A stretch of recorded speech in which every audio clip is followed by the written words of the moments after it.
Sulit na balita ngayong tanghali. Kontrobersyal na Maharlika Investment Fund, isa ng ganap na batas matapos lagdaan ni Pangulong Ferdinand Marcos Jr. Dating Pangulong Rodrigo Duterte at Chinese President Xi Jinping nagpulong sa Beijing, China. Desisyon ng International Criminal Court ukol sa hiling ng pamahalaan na huwag ituloy ang pag-iimbestiga sa war on drugs sa Pilipinas, inaasahang ilalabas ngayong araw.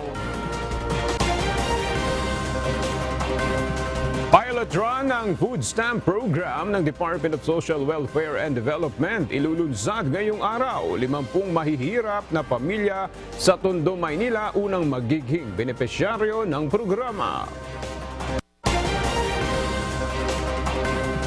City bus operators umapela sa LTFRB na maibalik ang mga dating ruta ng bus bago pa magdeklara ng COVID-19 pandemic. At bagong low pressure area sa loob ng Philippine Area of Responsibility posibleng maging bagyo sa loob ng 24 na oras ayon sa Pag-asa. Magandang tanghali mga kasangbahay. Ngayon po ay araw ng Martes, July 18, 2023. At una sa mga balita ngayong tanghali. Isa ng ganap na batas, kontrobersyal na Maharlika Investment Fund matapos itong lagdaan ngayong araw ni Pangulong Ferdinand Marcos Jr. At mula sa Malacanang, kumuha tayo ng update kay Nel Maribuhok, live. Nel, ano ang naging mensahe ng Pangulo matapos niyang lagdaan itong bagong batas para sa Maharlika Investment Fund? Yes, Ella, tiniyak ni Pangulong Ferdinand Marcos Jr. na magagamit sa tama ang seed money na mailalagay sa Maharlika Investment Fund. Ngayong umaga, nilagdaan ni Pangulong Marcos ang panukalang pagtatatag ng Maharlika Investment Fund at tatawagin na ngayong Republic Act No. 11954 or an act establishing the Maharlika Investment Fund, providing for the management, investment, and used for the proceeds of the fund and for other purposes. Ayon sa Pangulo, malaking tulong ang MIF Act upang maiangat ang ekonomiya ng bansa. For the first time in the history of the Philippines, we now have a sovereign wealth fund designed to drive economic development. Through the fund, we will leverage on a small fraction of the considerable but underutilized investable funds of government. Ayon sa Pangulo, pangangasiwaan ito ng mga professional o competent na individual upang maiiwas sa politika ang Sovereign Wealth Fund. Inevitably, if you put me or the Secretary of Finance or in a decision-making loop, those decisions will be colored by political considerations. And that must not be the case. Paliwanag pa ni PBBM dahil sa MIF Act, hindi kinakailangang mangutang pa ang Pilipinas para lamang sa mga ipapatupad na mga programa o proyekto ng gobyerno. Nagpasalamat naman ang Pangulo sa Kongreso sa pagpapasa sa batas na ito. Yan muna ang ating update. Balik sa iyo, Ella. Maraming salamat, Nel Maribuhok, live na nagulat mula sa Malacanang. Nakatakdang ipakita ni Pangulong Ferdinand Marcos Jr. ang mga nakamit na pag-unlad ng bansa sa loob ng isang taong panunungkulan sa kanyang ikalawang State of the Nation Address sa July 24. Ayon sa Pangulo, simpleng pag-uulat ang gagawin niya para makita ng taong bayan ang tunay na estado ng bansa. Ihahayag din niya ang mga kulang pa at plano kung paano isasakatuparan ang mga ito. That's what I want to explain to people, that we have made significant progress. We have, we can see the difference now, not only in terms of how the systems work, how the government works. It's also in how we are now seen or judged in the international in the international community. Nakahanda na ang House of Representatives para sa ikalawang State of the Nation Address ni Pangulong Ferdinand Marcos Jr. sa darating na July 24. Ayon kay Secretary General Reginald Velasco, 70% sa mga inimbitahang bisita ang inaasahang dadalo ng pisikal sa Kamara. Narito ang report ni Janice Inhente. Nakahanda na ang batasang pambansa para sa inaasahang pagdagsa ng mga dadalo sa ikalawang State of the Nation Address ni Pangulong Ferdinand Marcos Jr. sa July 24. Ayon kay House of Representatives Secretary General Reginald Velasco, hindi pa man kompleto ang SONA guest list pero inaasahan na higit sa 2,000 ang pisikal na dadalo sa SONA. 90% eh. Yun lang, meron kasing mga for health reasons, hindi makaka-attend from the diplomatic corps, from the cabinet, from the office of the president. But we have already sent all the invitations and we are, of course, waiting for the submission of the final guest list, no? Ayon kay Velasco, nagdagdag na sila ng mga upuan para sa mga bisita at VIPs sa plenary hall habang 2 function rooms rin ang bubuksan ito sa iba pang bisita.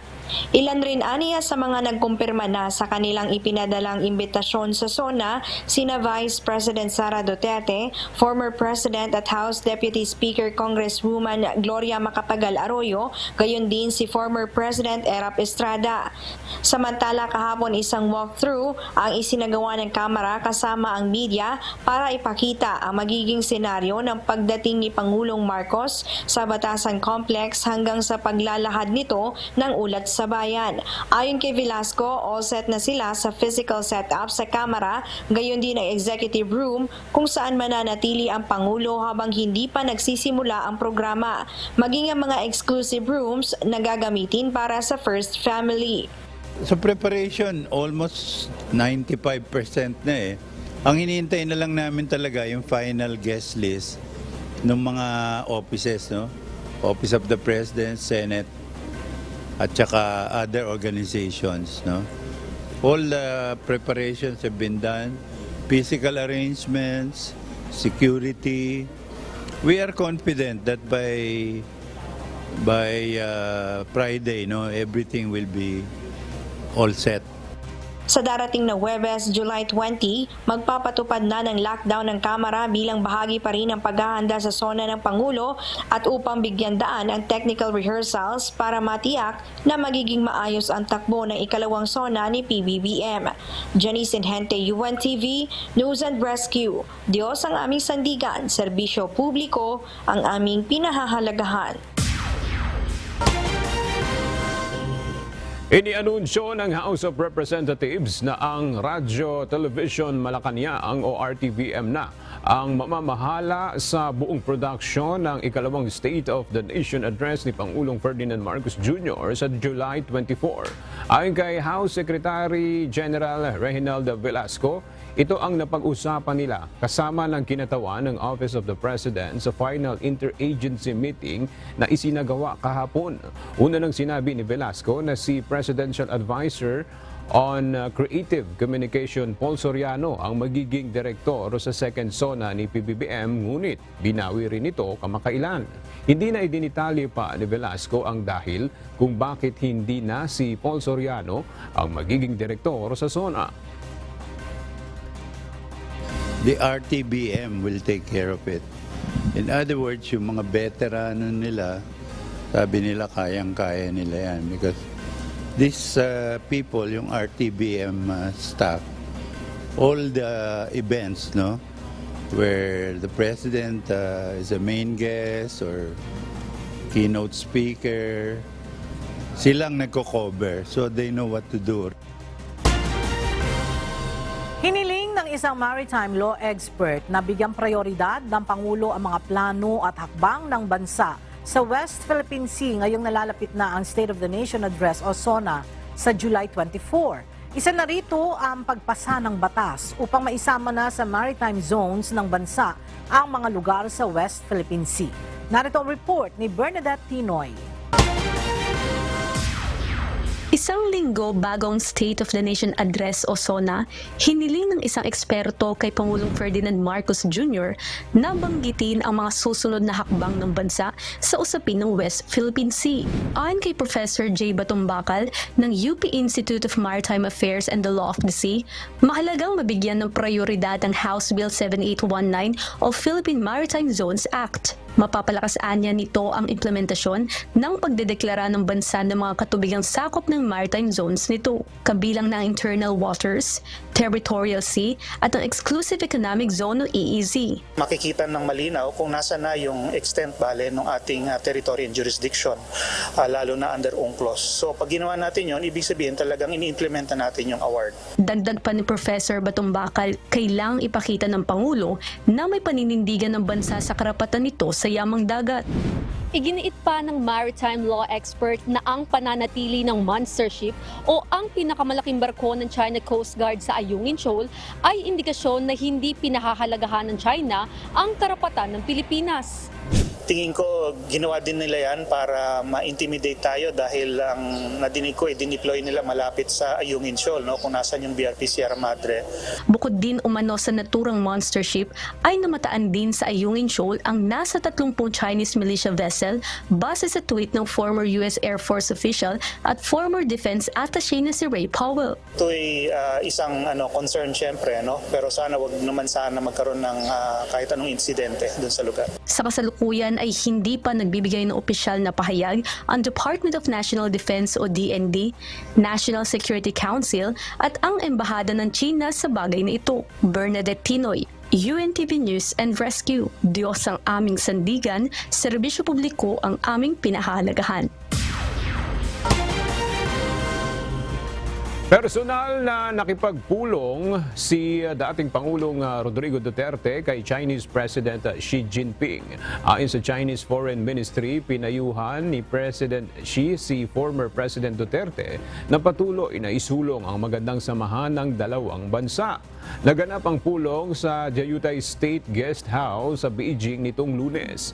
Pinuri rin ni Xi si Duterte dahil sa kanyang panunungkulan ay mas pinalakas pa nito ang magandang ugnayan nila. Samantala, ayon sa Department of Foreign Affairs, wala itong official information kaugnay ng pagbisita ni dating Pangulong Duterte sa China. Inaasahang ilalabas na ngayong araw ng International Criminal Court ang kanilang desisyon hinggil sa kung dapat pa bang ituloy o ihihinto na ang gagawing pag-iimbestiga ng war on drugs sa Pilipinas sa ilalim noon ng administrasyon ni dating Pangulong Rodrigo Duterte. Mula sa Maynila, alamin natin ang detalye kay Dante Amento live. Dante, anong oras ilalabas ang desisyon at maaari ba itong mapanood ng publiko? Magandang umaga, Ayla. Alas 10 ng umaga local time sa The Hague, Netherlands o alas 4 naman ng hapon dito sa Pilipinas. Ilalabas ang desisyon ng International Criminal Court o ICC Appeals Chamber. Maaari din itong mapanood sa official website ng ICC. Sa ngayon, marami na ang mga nag-aabang ng desisyon kabilang na ang mga war on drugs victims at human rights group. Ayon sa abogado ng mga biktima sa giyera kontra illegal na droga, na si Attorney Cristina Conti, pangarap nila na magkaroon ng tunay na hustisya na hindi umano nila nakamtan sa Pilipinas. Umaasa sila ng patas at matalinong hatol ng ICC Appeals Chamber. Tiniyak din nila na patuloy na makikipagtulungan sa ICC sa pagbibigay ng impormasyon, pananaw at mga concern. Sakaling papabor ang desisyon ng ICC sa Pilipinas, ibig sabihin tapos na ang pag-iimbestiga ng ICC sa war on drugs ng Duterte administration. Pero kung i-dismiss ng Appeals Chamber ang hiling ng Pilipinas na huwag ituloy ang investigasyon, mag-resume ang investigasyon ng ICC sa pangunguna ni ICC Prosecutor Karim Khan. Pero sa pahayag ni Department of Justice Secretary Crispin Rimulya, hindi pa rin welcome ang ICC sa Pilipinas at kung maglalabas man ng arrest warrant, hindi rin ito kikilalanin ng pamahalaan. Ang ICC kasi ay walang police powers para arestuhin ang isang individual na may warrant of arrest. Paliwanag ng DOJ, hindi na tayo kasapi ng ICC at may sistema tayo ng hustisya na maayos na tumatakbo. Samantala ay sa pahayag ni Solicitor General Minardo Guevara na siyang pangunahing abogado ng Pilipinas sa ICC ay hindi siya makakadalo sa pagbababa nga ng hatol mamaya sapagkat siya ay nasa isang official trip dyan sa Washington DC sa Amerika. Yan ang ating balita mula dito sa Maynila. Balik sa iyo, Ella. Maraming salamat, Dante Amento. Muling idinipensa ng Philippine Amusement and Gaming Corporation o PAGCOR ang ginastos para sa bago nitong logo. Ayon kay PAGCOR Chairman and CEO Alejandro Tenco, hindi lang para sa logo ang ginastos na 3 million pesos ng state gaming firm. Narito ang report ni Nel Maribuhok. Hindi lang sa disenyo ng bagong logo ginastos ang 3 milyong pisong pondo ng Philippine Amusement and Gaming Corporation o PAGCOR. Ayon kay PAGCOR Chairman at CEO Alejandro Tenco, may iba pang serbisyo na kailangang ibigay ang contractor na Print Plus Graphic Services na siyang gumawa ng logo. Hindi naman po yan basta gumawa ng logo, tapos na ron. Meron po yung manual, meron po yung mga applications. Kasi po gagamitin po yan sa lahat na ng ating mga 45 properties all over the Philippines. Gagamitin po yan sa mga stationaries, gagamitin po yan sa mga envelopes, gagamitin sa mga calling cards. So, mali po yung pag-iisip na yung 3 milyon para doon sa logo lamang. Meron pong pag-aaral na ginawa. At marami pong gamit na kailangan pang asikasuhin yung designer na yun.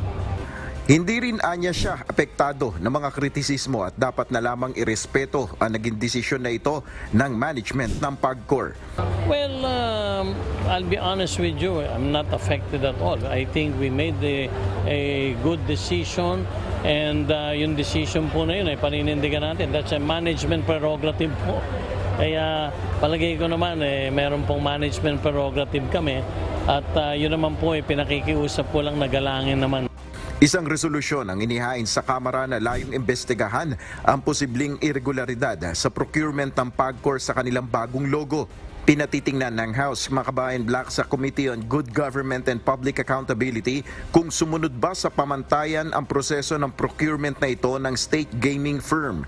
Nel Maribuhok, UNTV News and Rescue.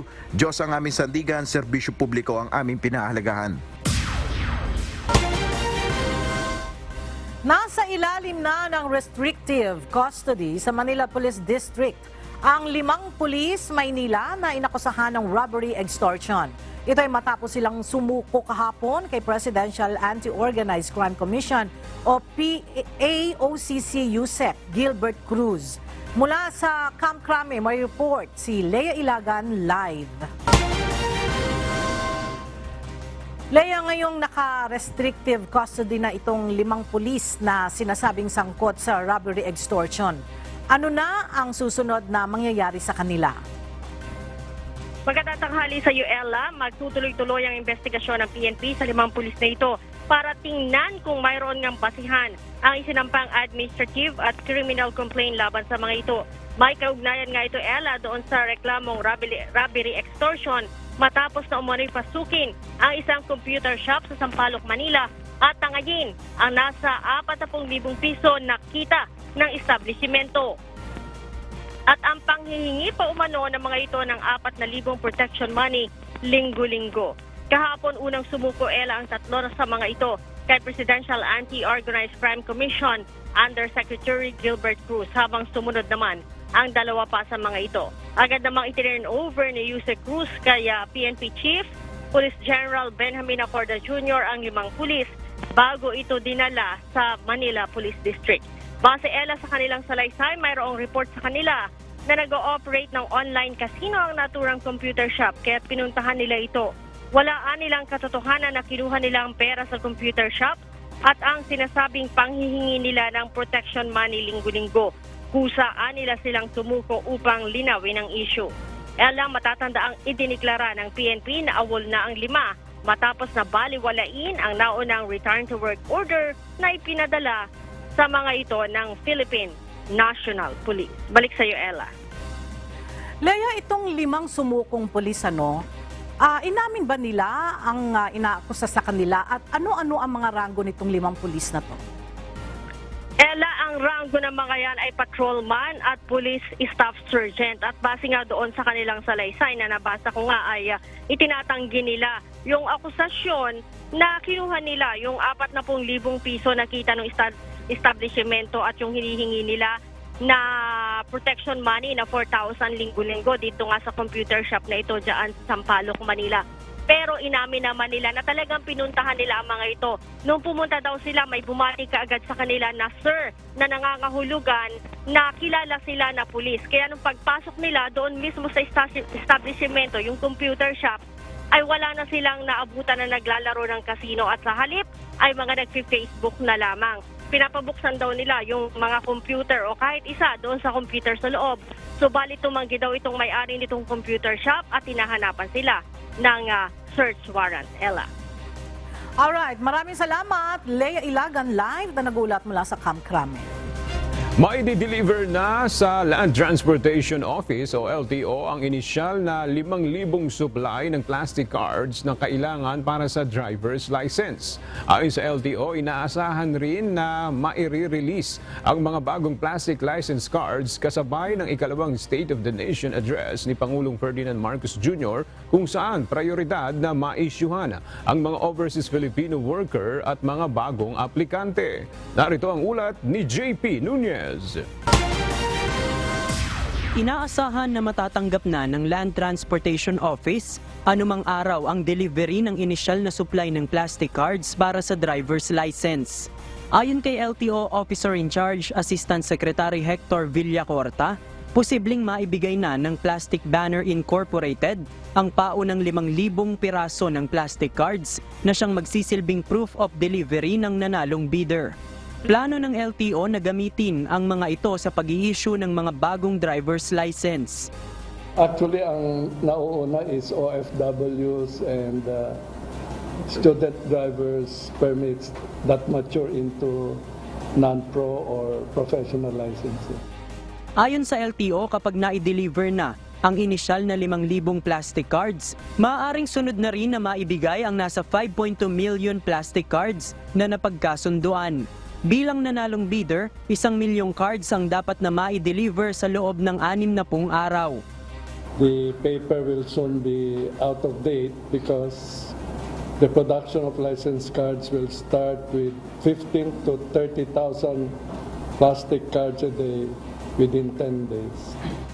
Samantala, maaari na ngayong makita ng mga motorista ang kanilang electronic version ng driver's license sa Land Transportation Management System o LTMS portal ng LTO.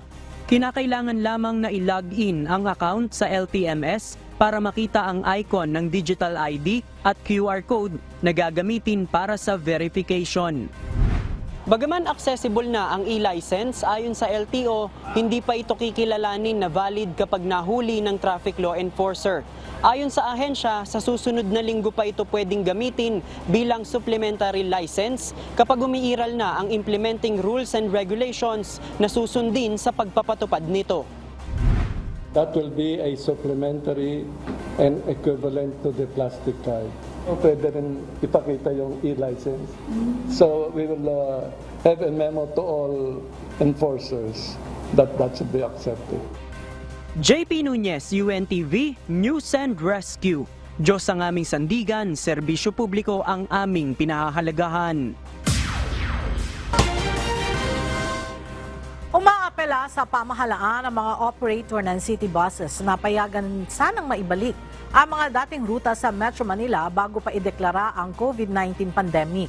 Sa isinagawang consultation kahapon ng Land Transportation Franchising and Regulatory Board, hinili ng mga operator na maibalik ang mga dating ruta upang madagdagan naman ang kita ng mga bus driver. Bagaman batid nila na maaari itong magdulot ng mas matinding trapiko kasama sa kanilang hinihiling na maibalik ang dating ruta ng mga bus sa EDSA. Mula sa dating 3,000 city buses na pumapasada sa EDSA, anila sa ngayon ay nasa 500 na lamang ang natitirang bumibiyahe sa EDSA Carousel.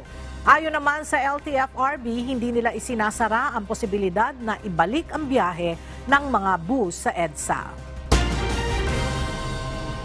Tiniyak ngayon ng 7 malalaking transport groups na hindi sila makikiisa sa isasagawang tigil pasada ng grupong Manibela na itataon kasabay ng SONA ni Pangulong Ferdinand Marcos Jr. At para sa detalye, makibalita tayo kay JP Nunez live. JP, bakit hindi sasama ang ibang mga transport groups sa isasagawang tigil pasada ng Manibela?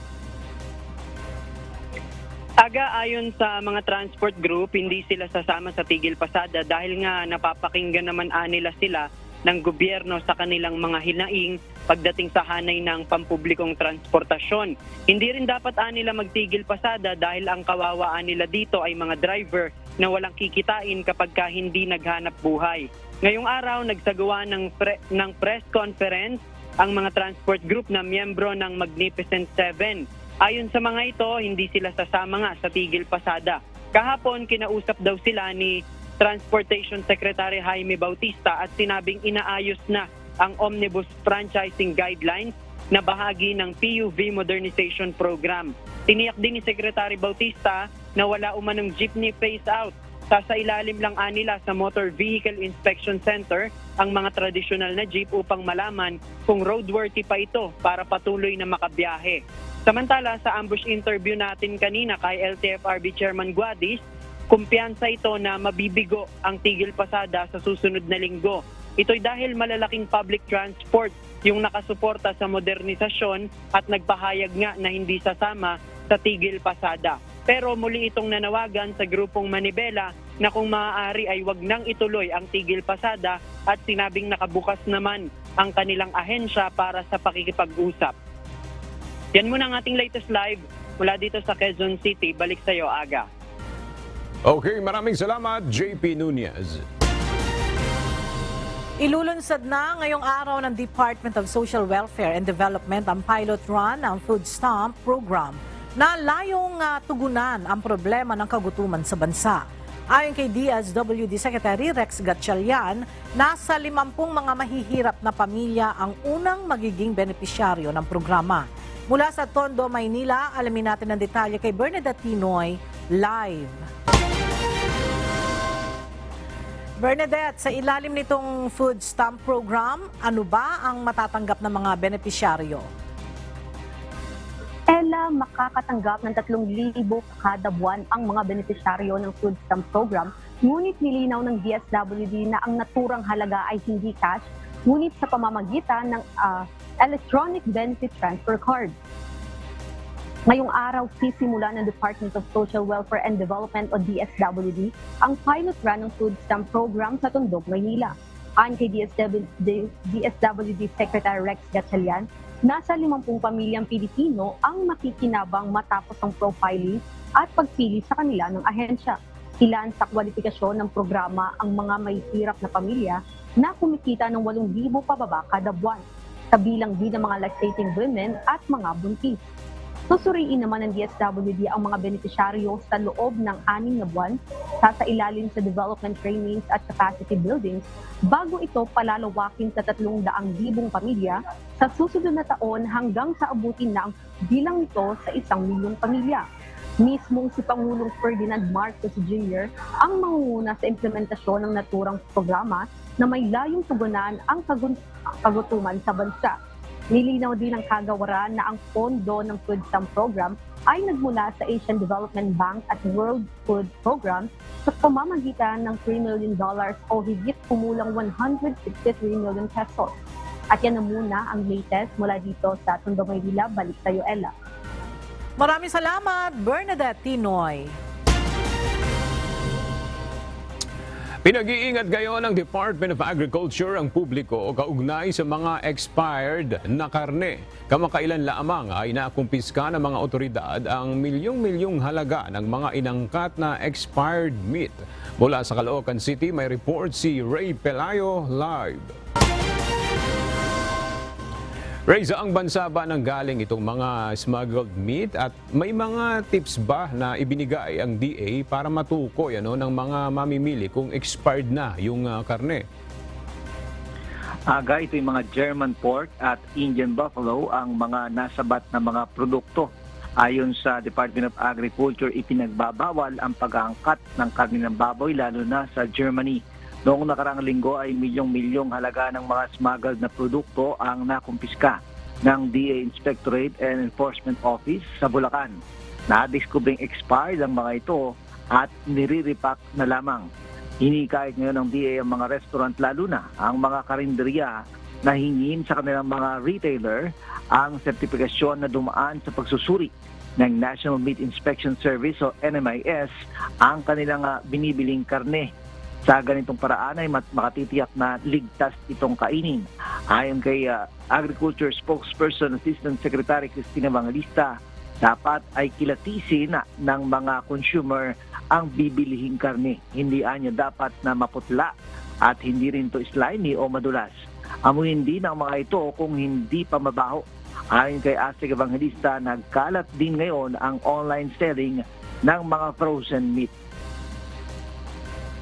Make sure hihingin nyo po doon sa nagbebenta sa inyo kung saan po nila kinuha at kailan po nila nakuha ang mga frozen meat na yan.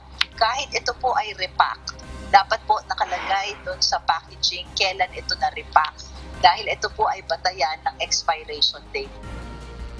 Ayon sa opisyal, sa mga kumakain naman sa mga karinderya, mag-ingat sa mga ulam na mababa ang presyo. At worst is talaga po, kung expired na yan, siguro po napakamura talaga yan. Kaya yung presyo din siguro, tingnan natin kung magkano yung ibinebenta ng isang karinderya. Medyo mag-isip-isip po tayo kung sobrang mura. Hinihikayat ng DA ang mga lokal na pamahalaan na paigtingin ang pag-inspeksyon sa mga kainan para masigurong ligtas ang mga inihahaing pagkain sa publiko. Aga? Maraming salamat, Ray Pelayo. Aabot sa 22 pamilya ang apektado ng pagguho ng isang construction site sa Sitio Vista Grande, Barangay Santa Cruz, Antipolo City. Nakahanda naman umanong magbigay ng ayuda sa mga apektadong residente ang contractor ng ginagawang cold storage facility. Narito ang report ni Alan Manansala. Laking pasasalamat ni Mang Edward Mission na hindi napabilang ang kanilang bahay sa nawasak matapos gumuho ang lupa sa Sitio Vista Grande, Barangay Santa Cruz, Antipolo City, Rizal, linggo ng gabi. Kwento ni Mang Edward, nakarinig sila ng malakas na lagitik ng mga bakal mula sa construction site ng isang cold storage facility malapit sa kanilang tahanan. Dulot na pala ito ng pagguho ng lupa sa kanilang lugar. Dito sa kabila. Sa kabila. Pangalawang side. So, ito mga 20 minutes bago mag-hit kabila eh. Buti nakatakbo yung mga tao palabas yung nasa ligid ng bahay na yan. Tip ng bakal, no? Oo. Parang lumalagat ka bakal. Tapos ang lakas, akala mo plano na Magmumagsak. Magsak. Pero ang 41 anyos na ginang na si Aling Dina Saban La Chica hindi na pinalad pang makaligtas sa insidente. Ayon kay Gloria Saban, ang pamangkin ng biktima, sinagot na umano ng kontraktor ang kabaong na gagamitin ni Aling Dina maging ang gastusin pauwi sa kanilang probinsya sa Cagayan. Pero dahil may naiwang anak si Aling Dina, hiling ni Aling Gloria na mabigyan ito ng ayuda. Hihingi din po kami ng tulong para dun sa anak niya. Sana naman naiwan niya. Kasi siya OFW yun eh. Kaya lang tigil siya muna, wala siyang ngayon. Ayon kay Barangay Captain Cirilo Tenorio ng Barangay Santa Cruz, nakausap na nila ang isang nagngangalang Ray Mendoza, ang tumatayong representative ng Marinas Corporation Builders Incorporated. Magbibigay na umano sila ng paunang ayuda para sa mga apektadong residente. Iniharap namin sila doon sa mga naapektuhan ng baksakan yung bahay. Iniharap namin kanina.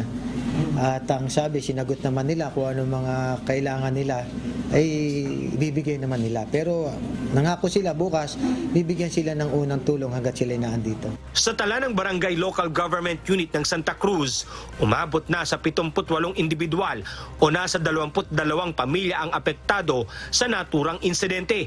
Karamihan sa mga ito ay nasa Barangay Hall, Covered Court ng Santa Cruz kung saan sila pansamantalang namamalagi habang inaayos ang magiging kaso kasunduan ng LGU, mga apektadong residente at ng kontraktor ng gumuhong lupa sa pinagtatayuan ng cold storage facility. Alan Manansala, UNTV News and Rescue. Diyos ang aming sandigan, serbisyo publiko ang aming pinahahalagahan.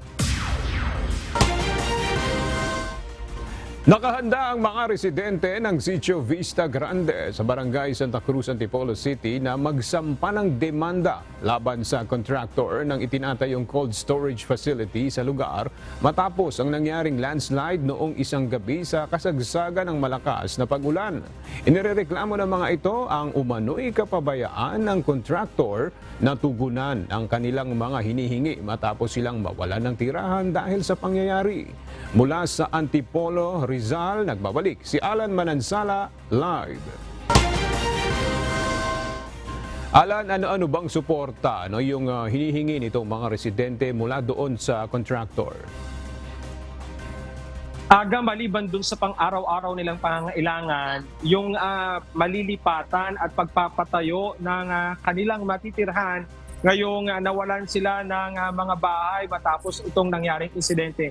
Yun ang kahilingan ng mga apektadong residente. Kabilang na nga dyan, Aga, ay nakahanda si Rhea Oben, kabilang sa 78 residenteng nawala ng matitirahan matapos gumuho ang lupa sa itinatayong cold storage facility sa Sitio Vista Grande sa Barangay Santa Cruz.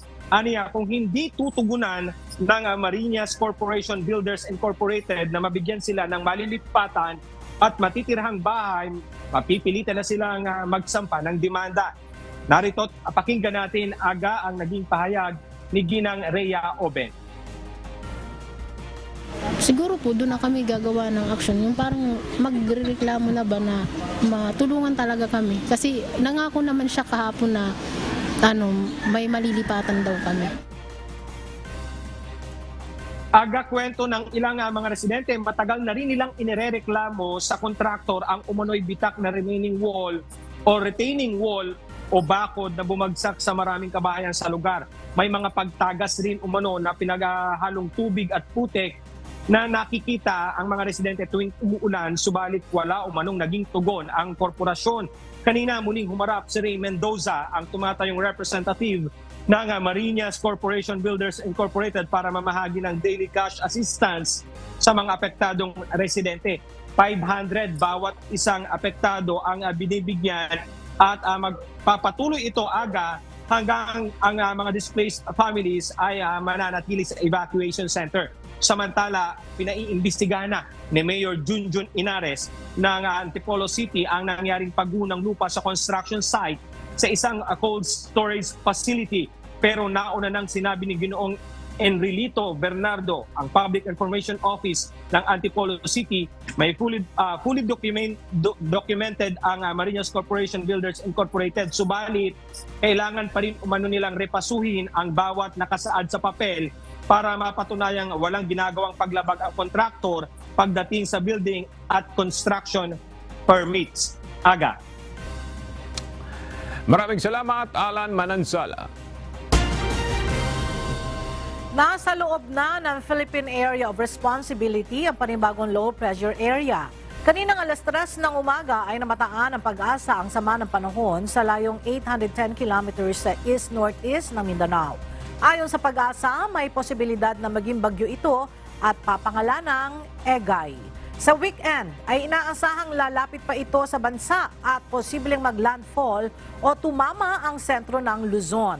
Ngayong araw ay naapektuhan na ng trough ang LPA, ang Caraga at Davao Region, kung saan makararanas ng kalat-kalat na pag-ulan.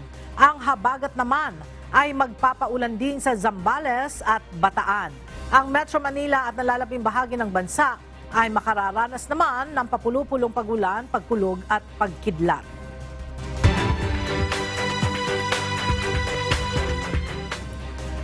Binaha ang nasa 53 barangay sa Iloilo City bunsod ng tuloy-tuloy na mga pag-ulan na dulot ng habagat. Kaugnay nito, aabot naman sa mahigit 1,000 mga residente ang inilika sa mga evacuation centers dahil sa baha. Mula sa Iloilo City, makibalita tayo kay Lalaine Moreno, live. Lalaine, kumusta na ang sitwasyon ng mga residenteng inilikas?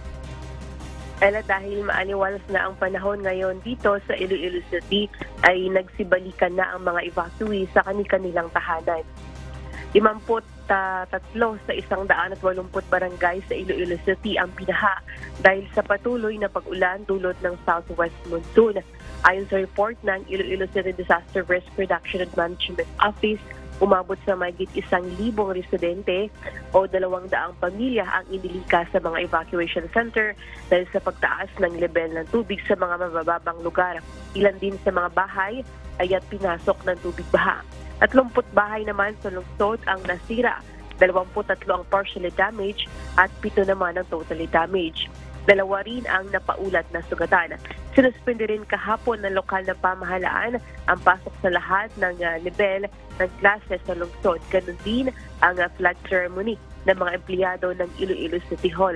Ang mga residente naman na inilikas ay pinagkalooban rin ng family food pack ng Iloilo City Social Welfare and Development Office. Yan muna ang ating balita mula rito sa Iloilo City. Balik sa iyo, Ella. Maraming salamat, Lalaine Moreno. Umabot na sa mahigit 1,600 ang bilang ng mga nagkakasakit sa evacuation center sa lalawigan ng Albay. Kaugnay nito, nagsagawa na ng sanitation sa mga evacuation center doon ang Department of Health, Bicol, upang maiwasan ang lalo pang pagkalat ng sakit. Mula sa Daraga, Albay, makibalita tayo kay Jerry Galicia live. Jerry, ano ba ang mga karaniwang sakit na iniinda ng mga evacuee dyan? Ilan sa mga sakit na kinukonsulta ng mga evacuee doon sa mga evacuation camp dito sa lalawigan ng Albay ay ang ubo, sipon, lagnat at panakit ng ulo. Batay ito sa tala ng Albay Provincial Health Office na umaabot na sa mahigit 1,600 mga kaso. Nagmulaan nila ito sa patuloy na sinasagawang monitoring ng rapid health assessment sa 27 evacuation center mula June 12 hanggang July 17. Ayon kay Disaster Risk Reduction and Management o DRRM Health Coordinator Ryan Bunina, posibleng dalaan nila ito ng init ng panahon bukod pa ang siksikan sa mga evacuation center. Dun sa mga evacuation centers, may mga mataas na cases ng acute respiratory infections. Ito yung mga evacuations na Malilipot Central School, yung San Antonio Elementary School sa Tabaco, San Jose Elementary School, and Mauraro Evacuation Site. Dito kasi medyo marami ang population nila. Usually yung mga nagkakawan, yung magkakasama rin lang naman sa kwarto. Sa Malilipot Elementary School, nasa 200 evacuee mula sa Barangay Kanaway sa Panang Bulkan ang nagkasakit. Bukod pa ang 86 na nagkaroon ng sore eyes. Karamihan ay mga bata ang nagkakasakit ng ubo, sipon at respiratory illnesses. Ang laging sinasabi kasi nila, sir, yung init daw ng panahon. Kasi sa evacuation, yung mga room sila, mainit talaga.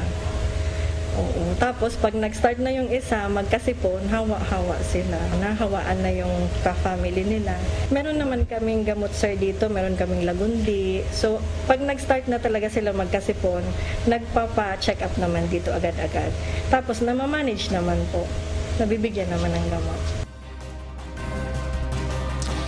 Gaya na lamang ng 1 taong gulang na pamangkin ng 23 anyos na si Angelique Juarez na kagagaling lang sa pagkakasakit. Pinainom po namin ng gamot, then may clinic naman po, then naagapan naman po yung pamangkin ko. Mahirap kasi iba pa din yung sitwasyon sa bahay, and parang na-homesick po kami, ganun.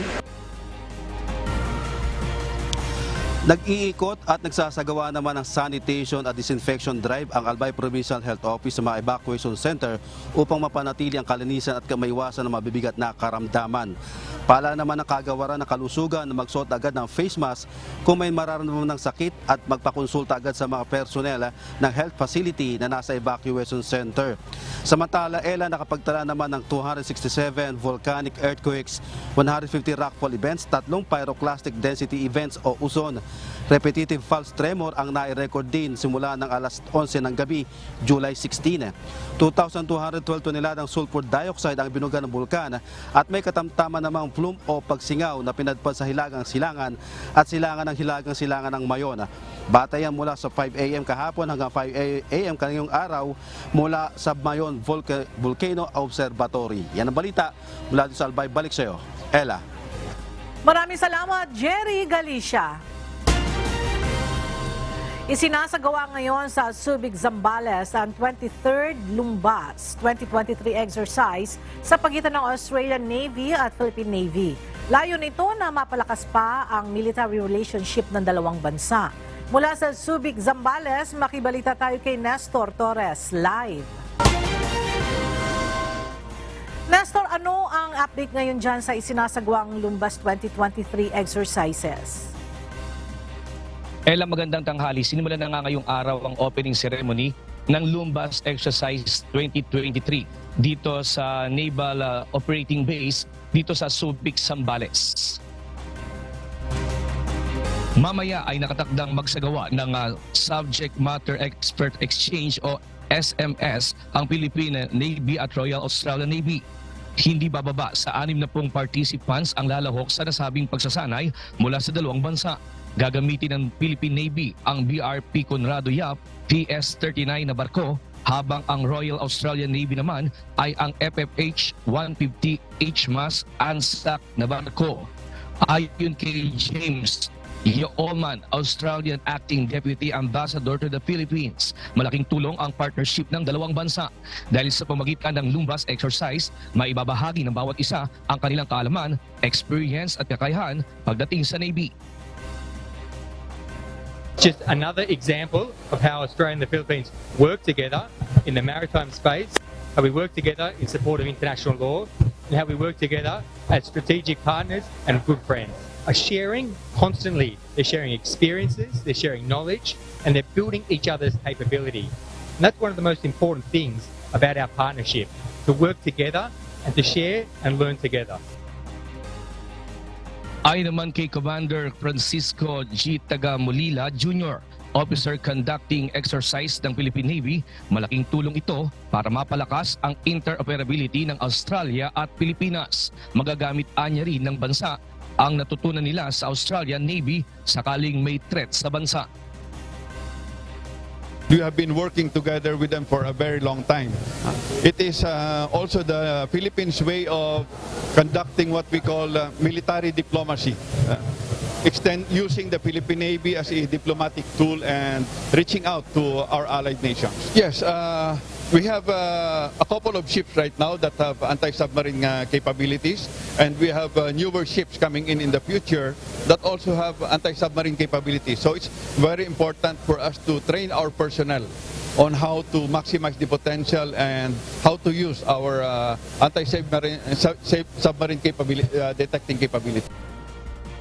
Samantala, ilan pa sa aktibidad na gagawin sa July 19 o bukas ay magkakaroon ng sports activities sa pagitan ng tripulante ng dalawang barko.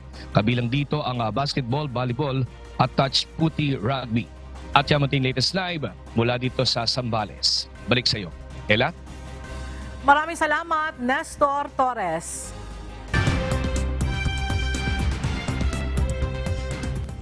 Ipinangako ni South Korean President Yoon Suk-yeol ang ganap na pagbabago sa paraan ng pagtugon sa extreme weather conditions. Ito ay matapos ang sakunang ikinasawi ng 40 tao kasunod ng matinding pag-ulan at pagbaha sa South Korea. Ang detalye sa ulat ni Amiel Pascual.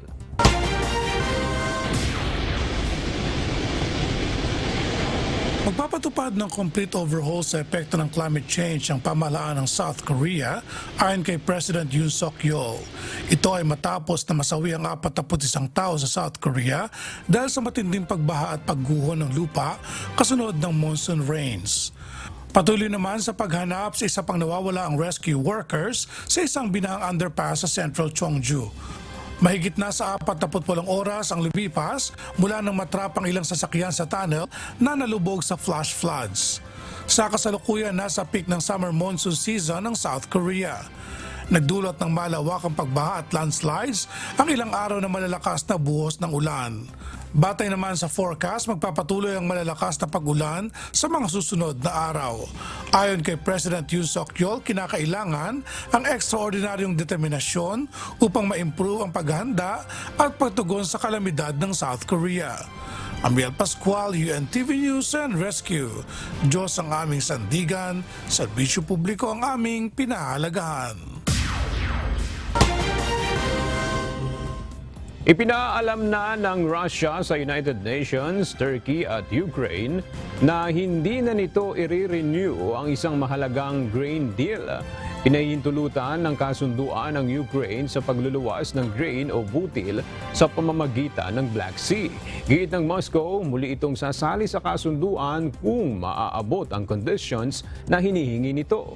Matagal nang inirereklamo ni Russian President Vladimir Putin ang hindi pagkilala sa bahagi ng deal na nagpapahintulot sa pagluluwas ng Russian food at fertilizers. Naniniwala naman si Turkish President Tayyip Erdogan na nais pa ring ipagpatuloy ni Putin ang kasunduan at tatalakayin ang renewal ng deal pag nagkita sila ng personal sa susunod na buwan.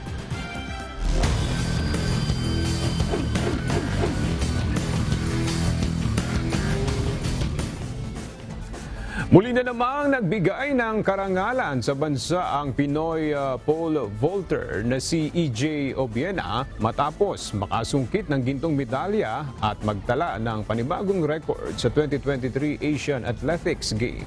Narito ang report ni Rina Villamor Camara. Nakakuha ng bagong record ang Filipino pole vaulter na si EJ Obiena matapos manalo ng gold sa katatapos lamang na Asian Athletics Championship sa Bangkok, Thailand. Pumangalawa si Hussein Al-Hizam ng Saudi Arabia sa 5.56 meters habang nilinas naman ni Wang Bokay ng China sa 5.51 meters upang makuha naman ng bronze. Ito na ang ikalawang beses na magkasunod na naipanalo ni Obiena ang Asian title kasama ang kanyang kilalang Ukrainian coach na si Vitaly Petrov na kanyang makakasama rin sa 19th Asian Games sa Hangzhou, China ngayong darating na Setyembre. Kasama ni Obiena ang pagtagumpay ni Robin Lauren Brown sa Women's Division kung saan ang Team Philippines ay uuwi ng may isang pares ng ginto sa unang pagkakataon. Matatandaang noong 1987 Asian Champs sa Singapore pa huli itong nangyari kung saan ang former Asian sprinter na si Lydia De Vega ang humakot ng ginto sa 100-meter at 200-meter events. Ang 27 taong gulang na pole vaulter ay may dating record na 5.71 meters na kanyang itinakda noong 2019 sa Doha, Qatar. Nagbigay din ng maagang reservation si Obiena sa 2024 Paris Olympics matapos makuha Olympic standard sa 5.82 meters sa Bauhaus Galan sa Stockholm, Sweden noong nakaraang buwan. Dito niya ginawa ang kanyang personal best sa 6.0 meters sa kasalukuyan.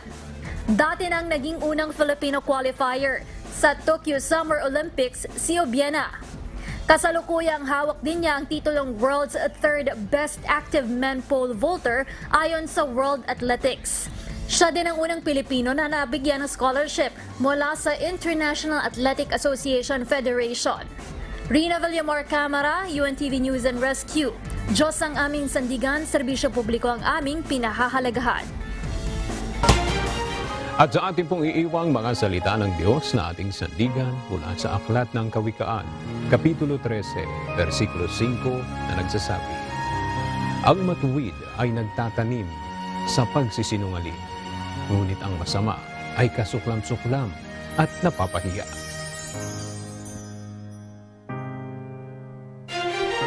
At yan ang mga balitang aming tinutukan at inaksyonan dahil sa aming pagbabalita. Una, ang pagkalinga sa kapwa. UNTVC News, may balita saan mang panig ng daigdig. At dito sa UNTV, Diyos ang aming sandigan, serbisyo publiko ang aming pinahahalagahan. Magandang tanghali.